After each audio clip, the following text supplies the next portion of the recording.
En la última encuesta de los inversores individuales estadounidenses, un 44,5% respondió que estaba alcista. La semana pasada teníamos un 29,1%, niveles por debajo de la media histórica, y decíamos, todavía el sentimiento es muy neutro. Bueno, pues ahora el sentimiento se ha vuelto bastante optimista, sobre todo en una única semana. Este incremento es muy grande y de hecho se pone en un nivel alcista que no veíamos desde 2021. Habría que remontarse a finales de 2021 para ver tanto optimismo según esta encuesta. A partir de aquí, ¿qué esperar? Vamos a ver todo eso, qué significa, cómo interpretarla y, por supuesto, más cosas, señales de amplitud y movimiento de los mercados. Vamos a ver diferentes índices, lo que está pasando también con las criptos. Dato de empleo y la Fed. Hemos tenido peticiones iniciales de desempleo que ya están empezando a hacer récord también de máximos de 2021. Vamos a empezar a ver qué podría simbolizar. Y también reunión de la Fed. ¿Qué esperar esta semana con esa reunión? 25 puntos básicos, pausa, proyecciones económicas. Y por último, el balance de la Fed, importante esta semana porque el plan BTFP, recordar, el plan que puso en marcha la Reserva Federal en marzo para evitar la crisis bancaria regional, ya ha llegado una demanda de 100.000 millones de préstamo. Así que vamos a mirar qué significa eso y por qué los bancos siguen demandando dinero a la Reserva Federal, si se supone que todo está tan bien y todo el mundo es tan optimista. Bueno, lo primero, la encuesta.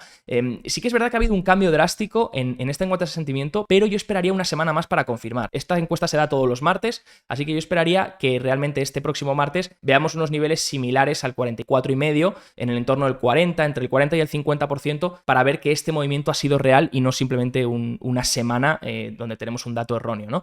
Aún así, si este dato fuese así y esto se mantiene, estaríamos ya en niveles de optimismo que no se ven desde 2021. ¿Qué significa todo eso? Pues vamos a verlo, pero también estamos viendo portadas que empiezan a cambiar. Barron's ya ha sacado su portada, ha sido de los primeros a hablar del mercado alcista, donde dice este mercado alcista tiene piernas y que no tengamos miedo a este mercado alcista. Bueno, vamos a ver también qué puede significar esto, pero ya estamos empezando a ver bastantes cosas que empiezan a aparecer ya empezamos a ver un tono en el cambio de los medios de comunicación, ¿no? Un cambio de tono en sobre todo cómo se vende este mercado. Y sobre todo, importante, todavía no estamos en niveles máximos, ¿vale? Por mucho que esto sea 44,5, vamos a ver que todavía esto puede seguir y esto puede empezar a traducirse a otros medios de comunicación, a más noticias positivas y que el optimismo todavía empiece a reinar cada vez más. A partir de ahí será cuando, obviamente, haya que tener cuidado por ley de sentimiento opuesto, ¿no? Por ejemplo, Citiquants dicen que el rally tecnológico impulsado por la IA tiene piernas. Desde Bank of America dicen que el éxodo minorista de las acciones apunta a ganancias futuras. En Bloomberg dice el S&P500 en un nuevo mercado alcista gracias a la fuerza tecnológica y la pausa de la Reserva Federal. Bueno, en las expectativas de una pausa de la Reserva Federal, pero todavía la pausa no ha pasado. Y por último, algunos analistas incluso de Bank of America diciendo bye bye bear, adiós mercado bajista, empieza un mercado alcista. Bueno, lo primero, sabemos que cuando vemos estas portadas normalmente suele ocurrir lo contrario, ¿no? De hecho, hay una portada ya no solo en el Barron, si se hace por ejemplo con The Economist, también The Economist dio una portada muy buena justo el año pasado donde decía el gran invierno en Europa y Europa salía congelada y justo fue cuando Europa de hecho hizo mínimos en los mercados y empezó a subir. Bueno, pues con el resto de revistas conocidas suele ocurrir lo mismo, ¿no? El sentimiento general, por así decirlo, suele ser el que se equivoca y tarde o temprano suele simbolizar techos o suelos, ¿no? Por ejemplo, en 2022 Barron's publicó esto: espera mayor ganancia para las acciones, y luego las acciones empezaron a caer. Luego dijeron, lo sentimos, pero estamos en una recesión. Sí que es verdad que las acciones luego subieron, hicieron un nuevo mínimo, pero luego ya a partir de ahí más o menos en esos niveles se encontraron suelo. Ahora han publicado noten más al mercado alcista porque las acciones pueden seguir subiendo, sobre todo después de tal subida que hemos visto y un 20% de subida en el S&P500 que ya anuncia un nuevo mercado alcista. No me preguntéis por qué se usa ese 20%, me parece una chorrada de métrica, pero bueno, se usa así y a partir del 20% es nuevo mercado alcista y así es, y ya empiezan a aparecer las portadas. Por supuesto, ¿significa esto que tengamos que vender ya porque vamos a hacer techo ya y esto se va a hundir, pum, y va a ir hasta los 1.000 puntos? No, pero a medida que empecemos a ver esto frecuentemente repetido, porque esto no deja de ser una portada, pero puede haber muchas más, esto en 2022 era todos los medios de comunicación, pues cuando empecemos a ver eso trasladado a lo masivo, empecemos a verlo en muchos medios de comunicación y en el día a día y en todos los analistas, a partir de ahí tengamos mucho cuidado. De hecho, si lo ponemos en un gráfico y vemos la encuesta que os he mostrado antes, esta de la AAII, la Asociación Individual de Inversores Estadounidenses, pues vamos a poner aquí el S&P500 arriba, aquí abajo vamos a poner el porcentaje de alcistas, recordar 44,5 ha sido el salto de esta semana, y aquí ponemos un cálculo que lo que hago es coger el porcentaje de alcistas y restarle el porcentaje de bajistas. Sería el término alcistas netos, ¿no? Por así decirlo, porque le resto los bajistas. Bueno, pues fijaros que el porcentaje de alcistas todavía puede llegar a niveles más altos, ¿vale? Hemos visto picos mucho más altos. Entonces, esto todavía podría irse al entorno de 50 a 55, más o menos. A partir de ahí ya sí que deberíamos empezar a tener mucho cuidado, porque seguramente estemos ante un techo de mercado. Si fijáis y miramos el alcistas neto, vemos lo mismo, que todavía podría llegar todavía a zonas un poco más altas, ¿no? En el entorno de hasta los 45 o incluso los 40 puntos. A partir de ahí sí que hay que tener cuidado, ¿no? Suelen ser momentos donde, aunque el índice no meta correcciones muy drásticas, por ejemplo, ha habido momentos que sí las ha metido, que ha metido correcciones muy bestias, aún así hay algunos momentos en los que no, en los que simplemente lo que ha hecho ha sido meter correcciones pequeñitas para que el sentimiento limpiase otra vez. Aquí mete una corrección pequeñita. Entonces, bueno, en principio lo que hay que tener cuidado sobre todo es cuando los sentimientos empiezan a ser muy extremos, tanto para un lado como para el otro. SP500 empieza a estar en, bueno, ya hemos dicho, ese 20% lo traduciría a mercado alcista, veremos cuánto dura. Eso sí, aquí tenemos una tabla que nos hace el trabajo. Carson dice, bueno, pues vamos a ver cuánto dura. Por ejemplo, aquí es cuando se hizo un nuevo mercado alcista y aquí las veces que se mantuvo y las veces que se perdió. 10 de 13, cuando se ha recuperado un 20%, se han mantenido. Por lo tanto, ha seguido el mercado alcista. Pero 3 de estas 13 no. De hecho, en 2022 no se mantuvo, aunque subiese un 20% o más de un 20%. En 2001 tampoco y en 2008 tampoco. Si miramos los retornos a 12 meses, pues por supuesto, si eliminas los años en los que no fue el mínimo, ¿vale? En el resto de años, pues sueles tener muy buenos retornos. Si es un mercado alcista, por supuesto, y realmente el mercado se mantiene, estamos en yes, es realmente un mercado alcista, entonces los retornos suelen ser bastante buenos, excepto a corto plazo, ¿vale? A corto plazo sueles tener retrocesos, que es normal. ¿Por qué? Pues por lo que hemos dicho, porque empieza el mercado alcista, cambia completamente el sentimiento, se involucra a mucha gente en los mercados y a partir de ahí pues puedes tener a lo mejor las manos fuertes, a lo mejor vienen con una ganancia muy acumulada desde el mínimo, que lleva ya un 20% el SP500, es lógico, estamos mirando cuando ya lleva un 20% desde los mínimos, y ahí aprovechan para colocar a la mano pequeña, a la mano minorista, que la mano minorista se está sumando al mercado cuando ya le han dicho que el mercado alcista ha llegado, y ahí es cuando se lo colocan a ellos, tiran el mercado otra vez y luego recompran, ¿no? Bueno, podría pasar algo similar a esto, no lo descartéis. Si miramos del 29 al 2020 y miramos por meses, es lo que vemos, ¿no? Sobre todo a una semana o a 2 semanas, incluso 3 semanas, vemos mucho rojo. Entonces puede ocurrir, ¿eh? Pueden colocar ahí el papel, aprovechar y de hecho incluso forzar estas noticias diciendo, no, pues ahora esperamos un mercado alcista, ahora creemos que todo va a ir bien. ¿Para qué? La IA va a revolucionar esto, para que tú vayas y compres acciones de la IA o de tecnológicas o demás y te las coloquen a ti, y ellos mientras aprovechan para comprar otras cosas en las que nadie se esté fijando, ¿no? De hecho, aquí tenemos el 2022, ¿vale? No lo olvidemos que en 2022 también hubo un rally del 21%, del 24%, otro del 24% y otro del 24%. Así que sí, ha subido el mercado del SP500 un 20%, pero podría ser que no fuesen los mínimos, ¿vale? No lo descartéis. Hay 3 ocasiones en las que no se marcaron los mínimos. Por supuesto, para que eso ocurriese tendría que ser una recesión, lo que viniese, porque esto ocurrió en 2008, en 2002 y en 2001. Proyecciones económicas de la Reserva Federal. Bueno, cada X reuniones, 3 reuniones al año de la Fed, vienen estas proyecciones económicas, ¿vale? ¿Qué nos indican? Bueno, pues nos dan el cambio que esperan en el PIB por anual, el tasa de desempleo, la inflación subyacente y dónde van a estar los tipos de interés a final de año. Bueno, pues lo que estamos viendo, estas eran las proyecciones de marzo. ¿Y qué esperamos para las proyecciones que se van a dar esta semana en junio? Pues posiblemente se revise, lo que creo yo que se va a hacer es que se va a revisar el PIB de 2023 un poco al alza, porque todavía la recesión no está llegando, por lo que el PIB de 2023 seguramente se revise un poco al alza, pero se revise a la baja o el de 2024 o el de 2025, alargando esa contracción económica para más adelante, ¿no? Es un poco lo que ha hecho el Banco Mundial, que ha puesto sus perspectivas esta semana, y también hacía eso, revisaba 2023 al alza, pero reducía 2024 y 2025 a la baja. La tasa de desempleo posiblemente se mantenga igual o a lo mejor algún incremento en 2024-2025. En cuanto a la inflación, posiblemente la mantengan igual, a lo mejor un incremento para 2024-2025, pero yo creo que la van a mantener igual, y el subyacente también. En cuanto a los tipos de interés, esto es lo importante. 5,1 era lo que se había dado de tasa terminal y luego se esperaba una tasa terminal para 2024 del 4,3, por tanto aquí tendrías bajada de tipos de interés del 5,1 al 4,3. Bueno, pues yo creo que la Fed, no sé lo que va a hacer en esta reunión, posiblemente pueda pausar o pueda subir 25 puntos básicos, no tengo ni idea, a lo mejor pausa, ¿vale? Pero aunque pause, lo que creo que es lo importante es que va a meter una revisión al alza en 2024 de tipos, aquí, al 4,3%, incluso al 3,1%. Va a revisar estos tipos de interés terminales y va a decir, muy bien, la tasa terminal en 2023 puede mantenerse en 5,1, pero para 2024 creemos que la tasa tiene que mantenerse a lo mejor en el 4,6, y ahí la van a dejar. Entonces, va a ser como de decirle al mercado, sí, pausamos, pero los tipos se van a mantener más altos durante más tiempo. Más altos no, a esa altura durante más tiempo. No va a ser inmediato la bajada de tipos de interés. Y eso el mercado está esperando bajadas. Recordar que el mercado está esperando bajadas para final de 2022 y para todo 2023. Entonces, si no tiene esas bajadas, ahí tiene que hacer un repricing de la curva otra vez. Se habrá vuelto a equivocar y se ha equivocado varias veces el mercado en cuanto a bajadas de tipos de interés.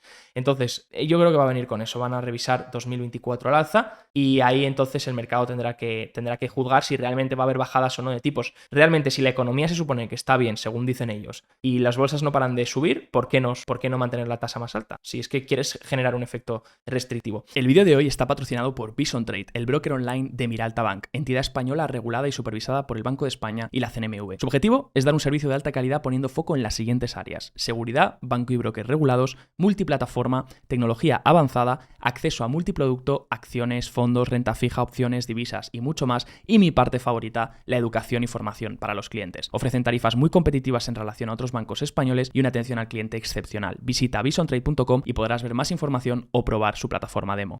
Bueno, si miramos señales de amplitud, recordar, en el año habíamos visto que esto estaba así. Hasta el año de ahora, esto es lo que va en el año. Vemos que las grandes son las que han empujado este mercado. Y la semana pasada decíamos, pues esto tiene que empezar a trasladarse al resto. Si queremos que el mercado realmente empuje, no solo pueden empujar las grandes por siempre. Sí que pueden liderar, ojo, que no quiere decir que las grandes vayan a bajar. Las grandes tienen que seguir liderando, porque son las que han liderado el rally. Cuando un tipo de acción empieza liderando el rally, ese tipo de acción, que son las ganadores, tienen que seguir liderando el rally para que confirmen que realmente el rally se va a mantener. Si estas empiezan a caer a plomo, si Apple, Microsoft, Google, Meta, Amazon, Tesla empiezan a caer a plomo, os aseguro que el rally no se va a mantener, os aseguro que el mercado va a caer porque son las que han liderado este movimiento, y si las líderes caen, ahí es cuando el mercado gira. Entonces, eso no quiere decir que estas lo vayan a hacer mal. Quiere decir que lo que decíamos la semana pasada era que se tiene que empezar a ver también que entra pasta en el resto de empresas. Y así ha sido, ¿vale? Fijaros, esto es de los últimos 7 días. Fijaros que no ha entrado tanto de hecho ha habido caídas en Amazon, Google, Meta, Apple y demás. Nvidia, excepto Tesla, ha sido la única grande que ha mantenido un poco al Nasdaq en esos niveles. 14,22 ha subido estos últimos 7 días. Pero ha empezado a entrar dinero en el resto de sectores. El resto de sectores también, bancos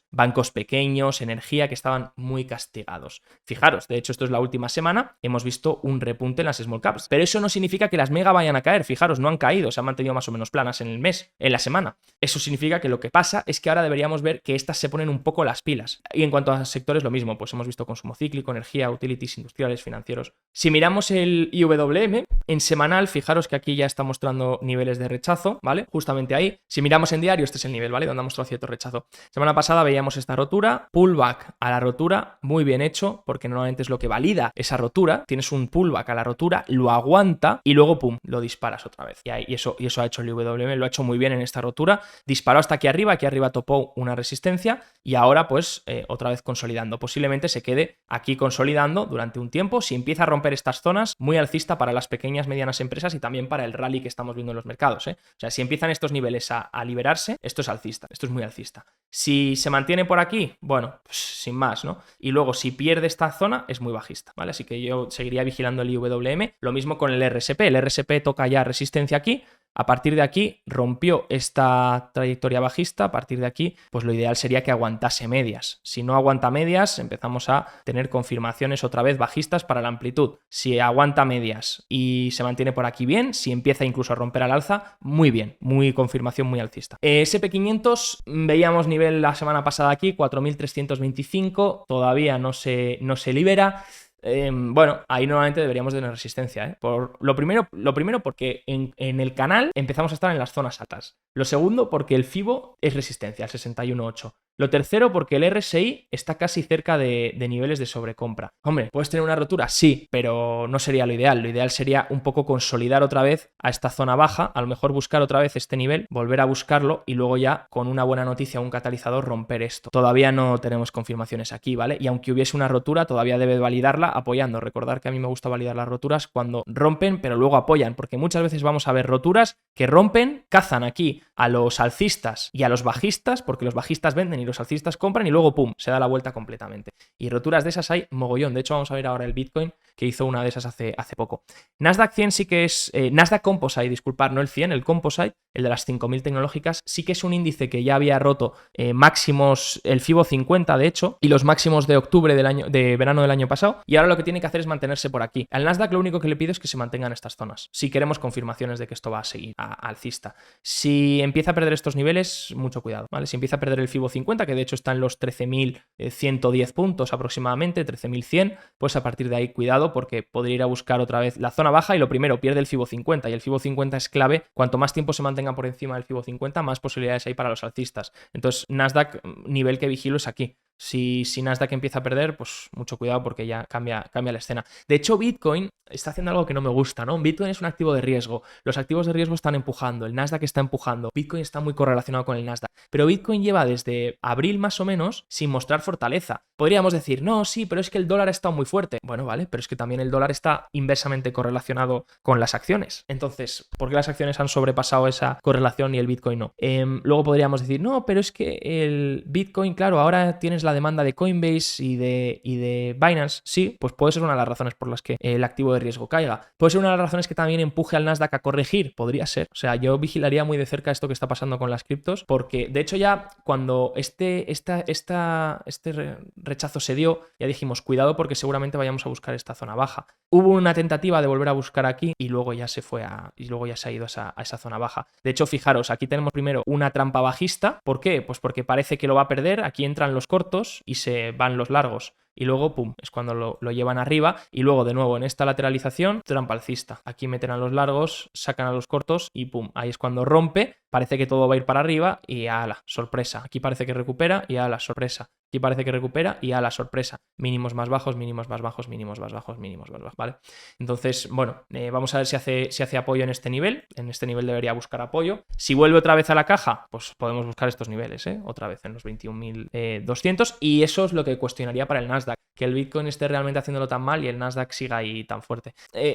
Peticiones iniciales de desempleo. Bueno, no marcan exactamente la tasa de desempleo ni tampoco las nóminas, que las veíamos la semana pasada, pero sí marcan cómo están la gente. Esto, para que os hagáis una idea, las peticiones iniciales de desempleo es un dato que se da semanal y muestra la gente que se está quedando sin trabajo y va a pedir esa ayuda por desempleo, va a pedir esa prestación por desempleo. Dice, oye, por favor, no tengo trabajo, dame esa ayuda, el paro, ¿no? Bien, pues si empieza a acumularse, si empezamos a ver niveles muy altos, significa que posiblemente haya peligro en el mercado laboral, posiblemente se esté debilitando, porque si todo el mundo está yendo a pedir el paro es que todo el mundo está quedando sin trabajo, ¿no?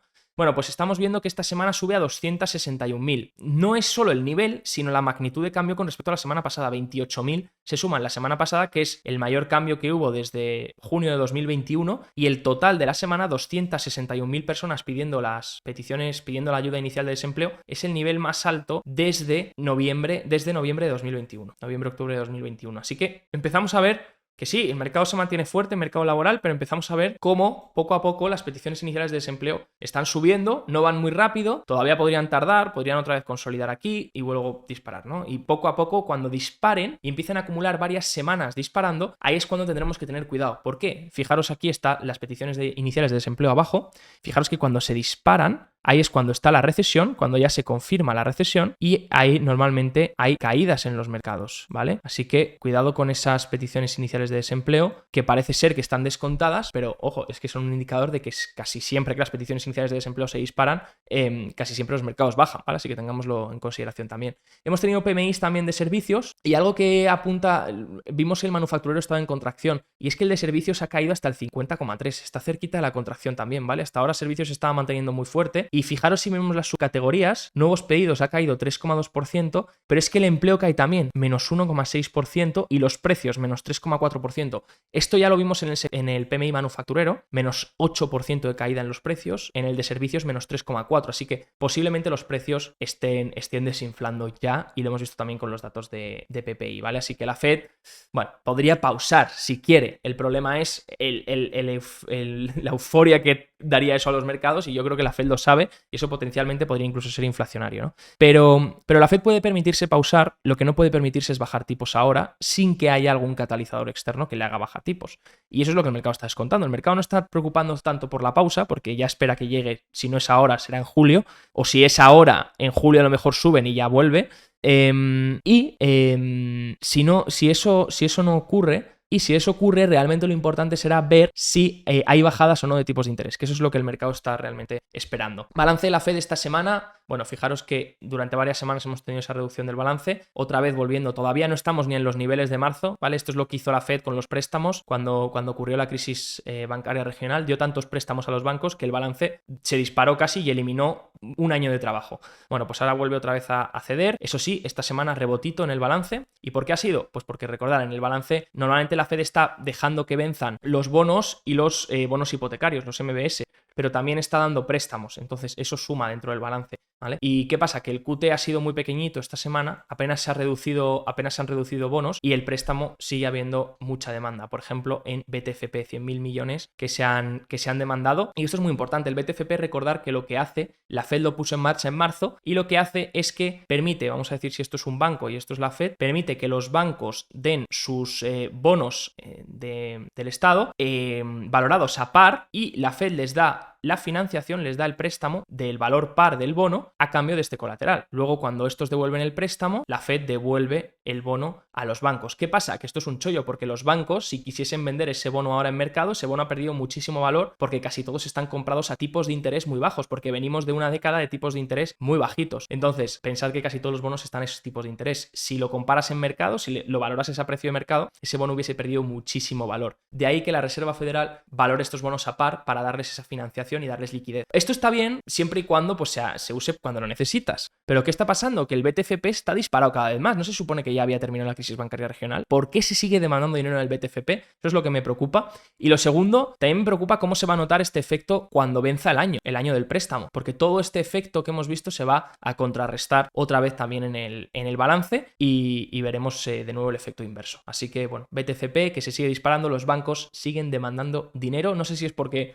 les interesa o porque simplemente lo necesitan o se están preparando para algo. No lo sabemos ni lo vamos a saber porque no sabemos qué se cuece ahí detrás, pero sin duda algo a tener en consideración. Como siempre, gracias por estar una semana más. Recordar ese sentimiento, seguir vigilándolo, vigilar los niveles que nos dan los diferentes índices, y nos vemos, como siempre, la semana que viene para analizar la reunión de la Fed y también ese dato de CPI. Chao, chao.